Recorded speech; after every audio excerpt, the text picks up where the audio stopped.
If you are encountering issues with buying a domain on Shopify, here are steps to troubleshoot the problem. Verify billing information. Ensure your billing information, including credit card details, is accurate and up to date in your Shopify account. Check domain availability. Confirm that the domain you're trying to purchase is available.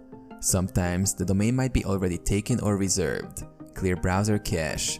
Clear your browser cache and cookies, then attempt the domain purchase again. Cache data might be causing issues.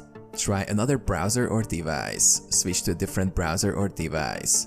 Compatibility issues can sometimes affect the domain purchasing process. Contact Shopify support. If the problem persists, reach out to Shopify's customer support for assistance.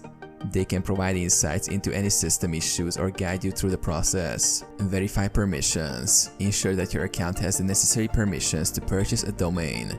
Check your account settings for any restrictions. Check domain transfer status. If you're trying to transfer a domain to Shopify, verify the status of the transfer and ensure you've completed all necessary steps.